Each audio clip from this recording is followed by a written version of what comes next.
Dices tú, bueno, me he dado cuenta de que necesito público. Tele. ¿Y cómo piensas? Vale, ¿y cómo consigo esto? Pues en ese momento yo empecé a producir un espectáculo muy pequeñito, porque no tenía presupuesto en ese momento, que se llamaba La asombrosa historia de Mr. Snow. Y yo recuerdo que tenía una mini gira programada que me programé yo a riesgo, sin tener un duro, en auditorios municipales. ¿Te lo pagabas por España. tú todo? Me lo pagaba yo todo, sin tener un duro. O sea, en realidad yo apalabraba que lo iba a pagar, pero yo no tenía ni para pagar. Yo confiaba en la taquilla, ¿no? Hostia. Muchísimo. Riesgo, ¿eh? Mucho riesgo. Y entonces aproveché ese espectáculo para escribir a todos los productores de tele y tal para que vinieran a verme. Y recuerdo que de repente un día, sin comerlo ni beberlo, me vino a ver una persona del público y me dijo, ostras, pues vamos a hacer un piloto, tal. Hicimos un programa piloto y a los 2 meses estaba vendido. Y encima se vendió, ahí sí que tuve... Hay momentos, ¿no?, que son un clic y que tienen mucha suerte. Ajá. Yo en ese momento empecé a hacer un programa en Discovery Channel que se emitía en Reino Unido, ni siquiera se iba a emitir en España, se iba a emitir en Reino Unido. Y claro, yo en inglés, que a mí me preguntaron, ¿hablas inglés? Y yo dije, nativo. Pero claro, yo en Badía, imagínate. Nativo de Badía, ¿no? Claro, no sabía Doc es perro, ya está. O sea, ese era mi punto de partida y me aprendí, vale, deck, shuffle the deck. O sea, me aprendí el vocabulario de magia. Claro. Y si tú miras esa serie, estoy toda la serie diciendo shuffle the deck. Es mi momento. Y mucha musiquita y mucha sonrisa. Porque hablar mucho no... Mi inglés era un desastre. Ajá. Pero sí que es verdad que en ese momento Discovery confió mucho, sobre todo en mi magia callejera. Yo empecé haciendo magia de calle. Y el programa que solo se tenía que emitir en Reino Unido, de repente Discovery Max llegó a España en abierto. Sí. Y ese programa se acaba emitiendo en 160 países. Y eso es un primer pelotazo Funcionando muy bien. grande. Sí, porque además fue muy bonito el programa de Discovery porque yo sorprendí a Stephen Hawking. He visto las imágenes. Iba a conocer a Stephen Hawking, que para mí era... Pues, antes te hablaba del universo, ¿no? Para mí Te era... encanta la física, era esto. Absolutamente. Era un disparate conocerle a él. Por el camino conocí pues a muchos de mis ídolos, ¿no? Y ese programa, que estaba muy bien hecho y producido, pues te abre las puertas del mundo. Y yo empiezo a tener más trabajo fuera que aquí, hasta que me pongo el desafío de decir, a mí lo que me gusta es la magia en teatros y quiero hacer un buen espectáculo, ¿no? ¿Cómo? Luego te preguntaré por tema también de famosos y gente que ha venido top, pero ¿cómo fue lo de Stephen Hawking? Porque eso es el primer, ¿no? El primer gran famoso mundial. Y además a ti te encanta la física, uno de los mejores físicos de la historia.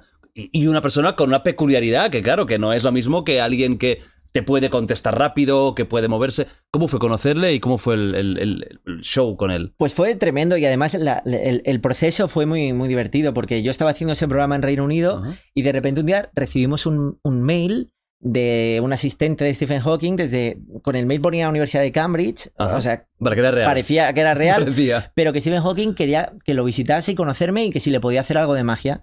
Y claro, yo creía que era broma. O sea, no me imaginaba... con lo ocupado que está Stephen Hawking pensando en agujeros negros y movidas de el 3 de Trébol, tu carta, ¿sabes? No me lo imaginaba. Pero sí, hablé con el equipo, fuimos allí a Cambridge y era verdad. Entonces me metieron en una sala con él, solo podía haber 2 cámaras, yo, él. No había nadie más, todo el equipo estaba fuera mirando por un cristal. Además la sala era como en las películas, todo de pizarras escritas y tal. Y recuerdo estar atacado diciendo... Tío, voy a hacer magia a Stephen Hawking. ¿Y la comunicación cómo era en ese momento con él? ¿Él respondía rápido? ¿Tenías que esperar un rato? Tenías que esperar, pero en aquel momento todavía lo hacía medianamente rápido, ¿no? Vale. Eso fue yendo a menos con el paso del tiempo. Pero en aquel momento, y él es súper de la broma, o sea, es un cachondo mental, está todo el rato haciendo bromas. O sea, de hecho, cuando entré, lo primero que me dijo es, perdona que no me levante. O sea, estaba todo el rato haciendo bromas. Ya la tenía, ¿no?, guardada, ¿eh? Sí, sí. Esa ya la he usado bastantes veces, ¿eh? Sí, sí. Y a nivel de magia, sus reacciones eran la hostia, ¿no? Dentro de las reacciones que podía hacer Stephen Hawking. Aplaudir, exacto. Difícil. Pero recuerdo que fuimos con la idea de hacerle un juego y ya, y estuvimos 6 horas allí. ¿6 horas? ¿Haciendo magia o más cositas? No, hablamos mucho, porque claro, llega un momento que estás con Stephen Hawking y piensas, este tipo sabe un montón de cosas que... Claro, y que a ti te molan. Claro, y empezamos a tener una conversación sobre la magia, el mundo de la ciencia, de la magia. Fue un día que no voy a olvidar nunca y que es uno de los highlights de mi vida, no solo profesional, sino personal. De lo que hablasteis, ¿qué es lo que más te quedó? ¿Hay alguna cosa que te dijo que realmente te hiciera reflexionar? Hay una que me marcó muchísimo, que era un momento en el que yo tenía un libro y le hacía pensar en una palabra del libro. Y entonces ponía una moneda sobre el libro y el libro atravesaba la moneda atravesaba el libro y se quedaba sobre la palabra que lo había pensado. Entonces le dije, ¿qué palabra has pensado? Y me dijo, ahora, now. Y le dije, ¿y por qué has pensado ahora? Y dijo, porque es lo único que existe. Y no sé por qué, a lo mejor estaba yo emotivo en ese momento. Casi se me coló la lagrimilla, me emocionó. Sí, fue un momento que recuerdo de... Qué fuerte, porque si piensas en eso, ¿no? Como los físicos hablan del tiempo, que el tiempo realmente no existe como tal, ¿no? Y eso lo vamos a hablar con Santa Olaya y todo. Que tiene una parte científica incluso esto, ¿no? Sí. Lo único que tenemos es esto. Sí, y muy compleja también muy a nivel existencial, ¿no? Claro. Porque llega un momento que dices, claro, hostia, pues igual no me tengo que preocupar tanto de ciertas movidas ¿Y le preguntaste por ciencia también o qué? Sí. O sea, en plan, oye, ¿y los agujeros negros? Sí, hablamos. Después entró el equipo y entonces fue como muy agradable porque había gente de su equipo, gente del mío, estuvimos allí conversando. Claro, gente de su equipo que son catedráticos de física, que es lo mejor del mundo. Un disparate. Y fue una tarde súper agradable y además están las imágenes ahí para que puedan ver un día a mis hijos o mis nietos, con lo cual... ¿El truco top que le hiciste a él, cuál fue? ¿Cuál fue el que ya llevabas pensándolo? Este le va a encantar. Pues mira, me pasó una movida. Y es que yo entré y yo tenía preparado con todo el equipo de producción el gran truco. Y justo antes de entrar hubo un problema con el equipo de producción y no se podía hacer ese juego. Entonces tuvimos medio que improvisar. Wow. Y acabé haciendo un juego que ya había hecho 1.000.000 de veces y con lo cual tenía mucha carga simbólica, ¿no?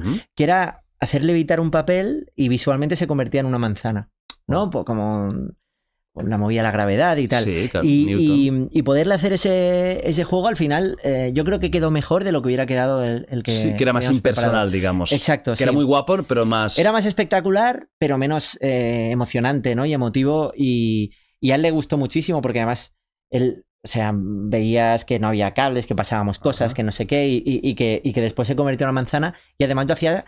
en su terreno, ¿no? En su despacho, en su oficina, tal. Sí, que no podía ver que hubiera algo manipulado. Así es. Le encantó.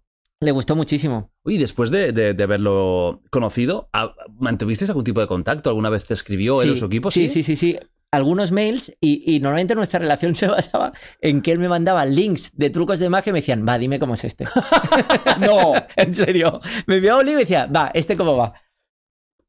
El puto Stephen Hawking que tenía una fórmula así. Perdona, esto, un momento. ¿La moneda que desaparece cómo? Exacto, así es. No. Así es. Y claro, yo me meaba de la risa y los tengo todos guardados, claro. ¿Y se lo decías o no? No, yo siempre hacía la coña de ¿sabes guardar un secreto? Y él decía sí, decía yo también. Y le hacía, nunca, ni a Stephen Hawking. No, hubo uno que le conté. Porque insistió y dije, no se lo va a decir a nadie. Porque luego hablaremos de esto, de la revelación de secretos. ¿Qué opinas tú? ¿Cómo lo ves? Tal, si desmerece un poco el mundillo o no. Pero hostia, Stephen Hawking, que heavy que lo que te preguntara no era ya ni cómo estás, era, oye, a ver, esto, cuéntame. Porque tú sabes ver un truco de otra persona, de otro mago, que no sepas, uno nuevo, y tú sabes más o menos pensar cómo lo ha hecho. Yo creo que los magos que llevamos muchos años, más o menos tardamos unos segundos en darnos cuenta, ¿no? Pero esos segundos los disfrutas un montón. Un puzzle. Claro, porque al final esos segundos en los que te has quedado flipado son el motivo por el que haces lo que haces, ¿no? Son el motivo por el que eres mago. Es ese asombro, ¿no? Esa sensación que tenías cuando te gustaba mucho la magia, pero no entendías nada y flipabas con cualquier efecto. Hoy en día yo agradezco mogollón cuando veo un juego de magia que me deja flipado. A veces sucede, que uno no tienes más o menos una idea, pero que a lo mejor no es la que... como él lo hace. ¿Tú te sigues sorprendiendo? Yo me sigo sorprendiendo. Más del cómo que del qué. Más del... Me encanta mucho el cómo se viste un juego de magia, ¿no? Porque al final a mí me gusta mucho ser intérprete de la magia, ¿no? El poder hacer clásicos y buscar tu manera de hacerlo, tu presentación, la luz, el texto, la técnica, ¿no? Si hay alguna variante. Me gustan mucho las buenas ideas. Entonces, cuando percibes buenas ideas en un intérprete de la magia, lo disfruto muchísimo.